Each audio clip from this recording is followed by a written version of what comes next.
Hello students, today I have come up with the next part of periodicity in properties. As we know that in the last video I have started with the periodic properties of atomic radii and ionic radii. So today I will start with the other periodic properties.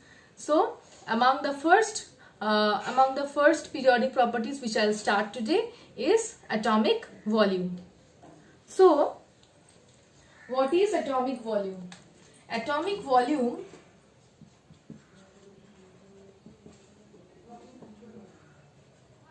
is represented as gram atomic mass divided by density in gram per centimeter cube. So this is the atomic volume. So what is atomic volume? Atomic volume is the gram atomic mass divided by the density in gram per centimeter cube. So this plot you are seeing, this is the plot of atomic volume versus atomic mass. So this was first, the word atomic volume was first noticed by Lothar, which I was saying for the historical background, that Lothar was the first German scientist who have noticed that the physical and the chemical properties of the elements are the periodic functions of their atomic volume. So he brought into existence the term atomic volume, and this plot which you are seeing, this is a shorter form of Lothar periodic table. So Lothar periodic table was basically this graph. So this is the shorter version of his graph. In your study material, I will attach the actual Lothar graph. Okay, so these are the parts which is actually required for you to know. Just see that starting from lithium across a period, the atomic volume decreases. It decreases, it comes to a minimum, and then after that it again increases. Means see, this is the atomic volume of lithium, this is for beryllium, this is for boron, this is for carbon. Again it will increase gradually, means after carbon this is for nitrogen, this is for oxygen, and this will be for fluorine. Since it is shorter, means the place is shorter, it will become clumsy, so I have not drawn the other elements there. Okay, so after this, see, it will come to the next group 1 element, which is sodium, which again has the highest atomic volume of the period. So after sodium, see, the atomic volume of magnesium is less, after that aluminium, after that silicon, then phosphorus, then sulfur, means it is minimum at silicon, then again minimum at aluminium, then again it increases to silicon, phosphorus, sulfur, chlorine, and again to potassium, the first element of the next period, again to calcium, then again we will have the entire D block elements here in the lower portion. Excuse me, we will have the entire D block elements here. Then again the P block elements ending at bromine, again starting at rubidium. So just see into this plot. This plot has broad minima. These are known as minima, the lowest points. This plot has broad minima and sharp maxima. These are known as maxima or peaks. See, the peaks are sharp. So from here it is evident that the group 1 elements have the highest atomic volume in a particular period. See, lithium, sodium, potassium, rubidium, cesium, they are group 1 elements. The group 1 elements for a particular period has the highest atomic volume. Then while coming back, we are getting the electropositive elements, means this slope, the right side of this peak, the right side of this peak, this slope, we are getting the electropositive elements here.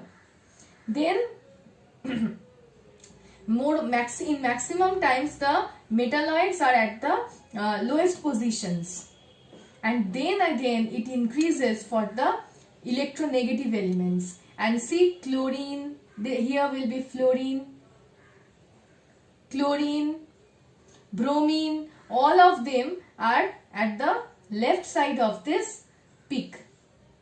For highest atomic volume will be for the group 1 elements. The atomic volume will decrease. Again it will increase for the most electronegative elements, and here will be fluorine, and here will be the first element of the next period. So you can see that along a period, means on moving from left to right across a period, the atomic volume first decreases, comes to a minima, and then again increases gradually until it comes to the first element of the next period, which has the highest position. Okay, and down the group you can see very well, down the group the atomic volume increases. For lithium, sodium, potassium, rubidium, cesium, you can understand very well that they are having the highest atomic volume, and as we are moving from lithium to sodium, the atomic volume increases. From sodium to potassium it increases, from potassium to rubidium it increases, from rubidium to cesium it increases. So it increases as we move down the group. Okay, see here also beryllium, magnesium, calcium, strontium. So as we move from down the group, atomic volume increases only. Okay, so this is the variation regarding atomic volume. Now I will come to the next property, which is the metallic and non-metallic character.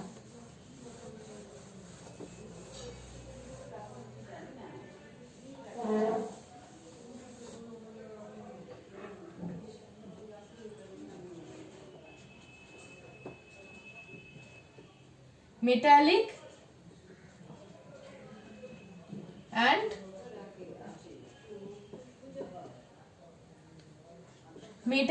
non-metallic character.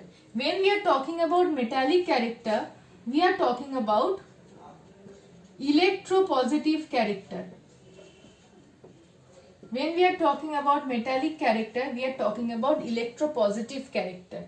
What does electropositive character means? Means the elements which will lose electrons in order to become stable, or the elements which will lose electrons for becoming stable to form positively charged ions called cations.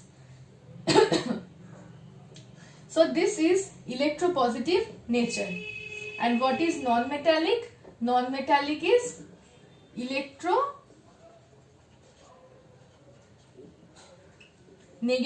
nature.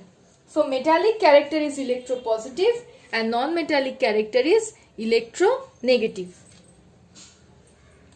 Okay, now on moving from left to right across a period, let's start from lithium, beryllium, boron, carbon, nitrogen,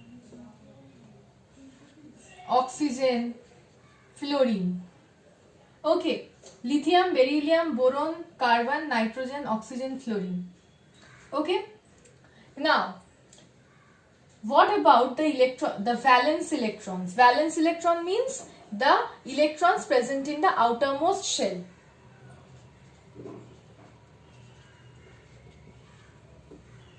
Lithium has 1 valence electron, beryllium has 2 valence electron, boron has 3 valence electron, carbon has 4 valence electron, nitrogen has 5 valence electron, oxygen has 6 and fluorine has 7. We all know that the elements want to gain a stable the stable outermost electronic configuration of 8 electrons. That is, they fulfill the octet rule. Okay, so lithium has one outermost electron. So if lithium loses this electron, then it will become lithium 1 plus,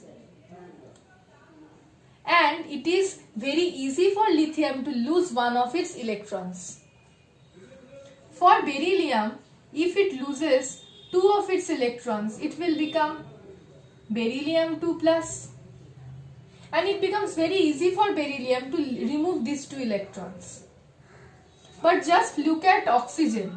Oxygen has 6 outermost electrons. So, will it be easier for oxygen to lose these 6 electrons or to gain 2 electrons to attain the octet rule? So, oxygen won't lose these 6 electrons. It will gain 2 electrons to become O2 minus. Fluorine has 7 outermost electrons. What will it do? Will it lose all the 7 electrons to attain octet? It won't. It will just gain 1 electron to form F minus. So, when we are moving from left to right across a period,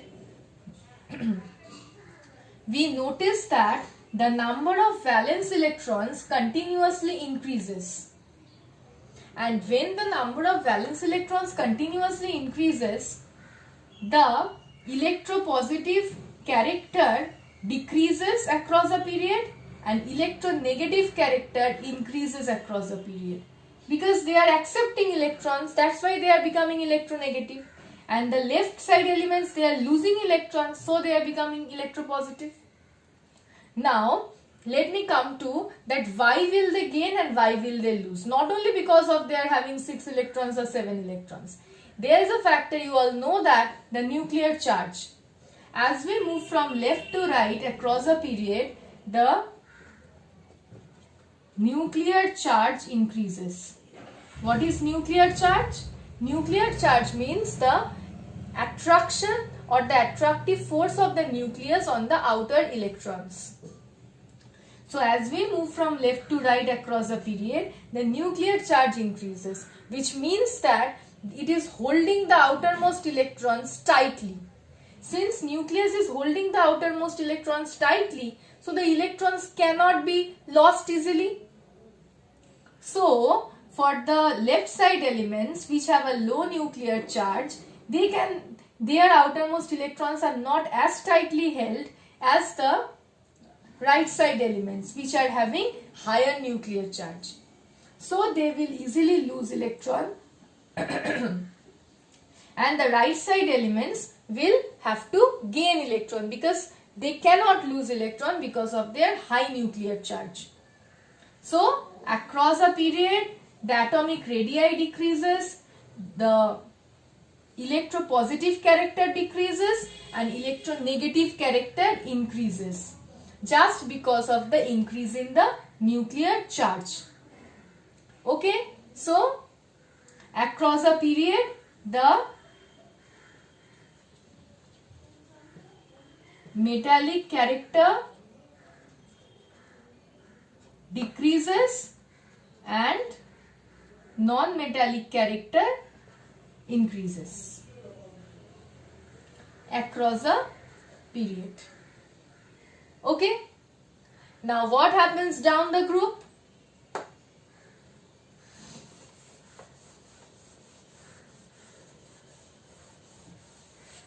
What happens down the group? Lithium, sodium, potassium, rubidium, cesium, francium. Down the group also nuclear charge increases. But I have told you earlier also, as we are moving down the group, there is successive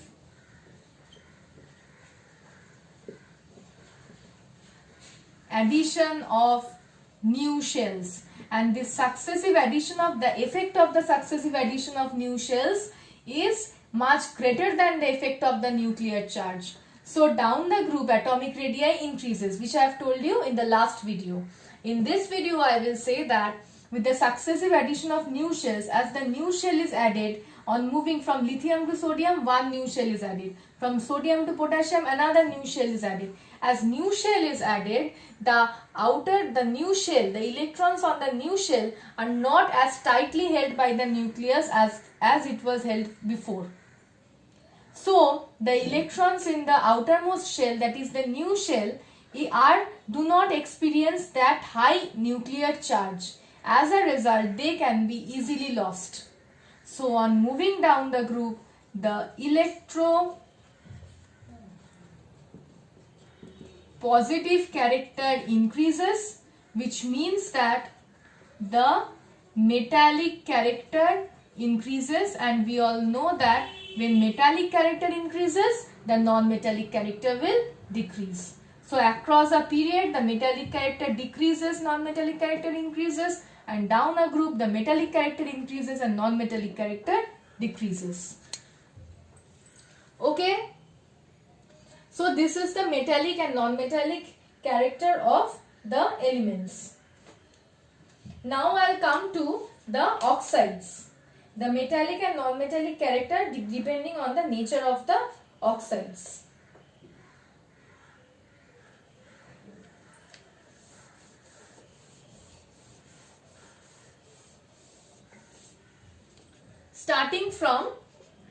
Taking the elements of period 3. Sodium oxide, magnesium oxide, aluminium oxide,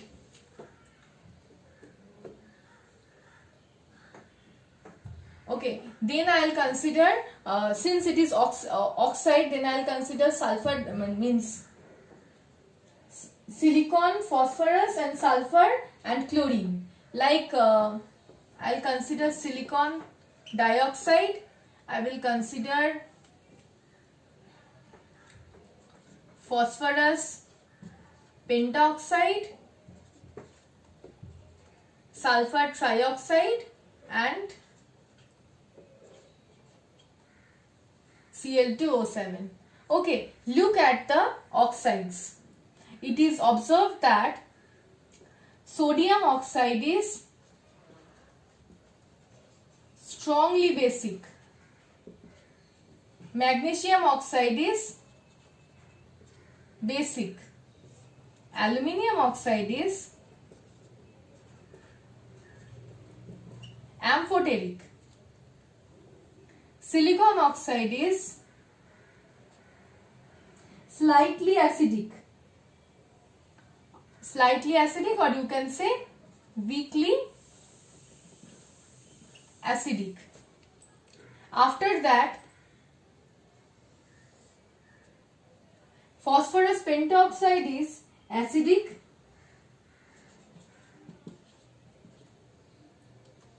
Sulfur trioxide is strongly acidic, and Cl2O7 is very strongly acidic.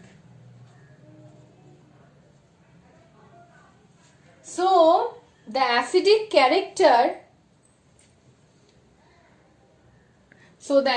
character increases from left to right. So the electropositive elements form basic oxides, and the electronegative elements will form the acidic oxides. So the oxides character changes from basic to acidic across a period, and down the group from acidic to basic. From here only we can understand. See, the characters of the, means we all know that electropositive elements will form basic oxides and electronegative elements will form acidic oxides. So we have said that across a period the metallic character increases. Means the electropositive character decreases, that is the metallic character decreases. So it is moving from basic to acidic oxide, and we all know that down the group the metallic character or the electropositive character increases. So the oxides will increase from acidic to basic down the group. Okay, so this is about metallic and non-metallic character. After this, I'll come to oxidizing and reducing character. See, this is also related to this metallic and non-metallic character. How is it related? Just as I have told that across a period the nuclear charge increases holding the outermost electron strongly, so across a period electron donation tendency decreases, and when electron donation or giving up of electrons decreases, it means that the oxidizing character increases. And what we have told, that down the group the effect of successive addition of new shells is outweighs the effect of the nuclear charge. So down the group the outermost electrons are not as strongly held by the nucleus as for the upper elements. So down the group the giving up of electron becomes easier. So down the group electron donation increases. When electron donation increases means the elements can donate electrons. That means the reducing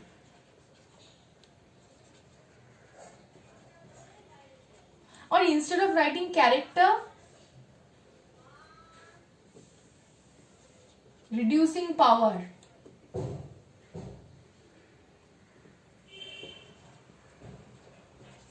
Means these elements can oxidize other elements easily and these elements can reduce other elements easily. Okay, so this is about oxidizing and reducing character. Okay, across the period and down the group. Now I'll come to the easiest part, which is the valency. You all know about this valency very well. So I have told you, okay, valency is the combining capacity of an atom, of an element. So valency is the combining capacity, means how many electrons are combining of the two different elements. Okay, so the valency are of three types, like oxygen based, hydrogen based and chlorine based. If we are talking about oxygen based valency,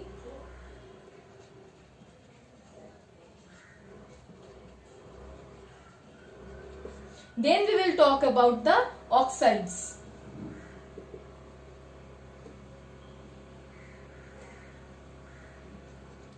Sodium oxide, magnesium oxide, aluminium oxide, silicon, phosphorus, sulfur. Okay, so here you can understand that for here in case of sodium the valency is 1, for magnesium it is 2, aluminium 3, silicon 4, phosphorus 5, sulfur 6 and chlorine it is 7. But when we talk about oxygen and hydrogen and chlorine based, then for hydrogen based valency we will talk about the hydrides. So when we are talking about oxides, we will say that across a period the valency increases. When we talk about hydrides,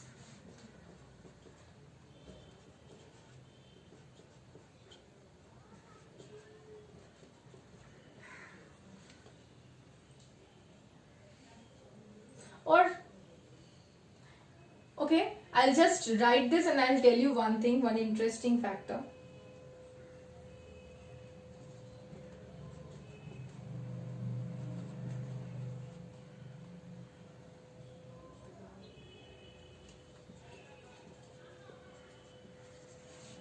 Okay, now magnesium and aluminium, they do not form hydrides. They won't form hydrides. I will come to this part when I'll teach you, I'll come to this part later on, that why they do not form hydrides. Sodium, hydride, silicon, this is known as phosphine, this is known H2S, means hydrogen sulfide, and this is HCl. Excuse me. Now look at the valency. This is hydrogen based. Look at the valency. Sodium is 1, silicon is 4, phosphorus is 3, sulfur is 2, HCl is 1. So for hydrogen based valency, the valency across a period will first increase and then again decrease. Okay? The same case happens for chlorides also. For chlorides also, see, NaCl, MgCl2, AlCl3, SiCl4, PCl3, and here for S, we will not consider that.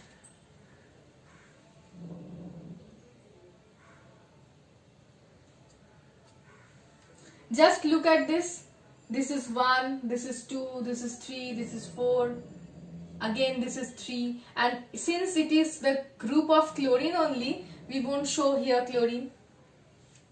Okay. So generally this happens that across a period for chloride based and for chlorine and for hydrogen based valency, the valency across a period the valency will first increase and then decrease. This is for hydrogen and chlorine based, but for oxygen based across a period it will increase. And down a group, we all know that all the elements down a group will have the same valency. Means group 1 elements all will have a valency of 1. Group 2 elements, because all group 1 elements have one outermost electron, so all of them will have the same valency. Group 2 elements, all of them have two outermost electrons, so all of them will have the same valency. So down the group, valency remains same. Okay, so this is up till this in this video. From the next video I'll start with ionization potential and electron gain enthalpy and electronegativity. By that we will complete the chapter. Okay, thank you.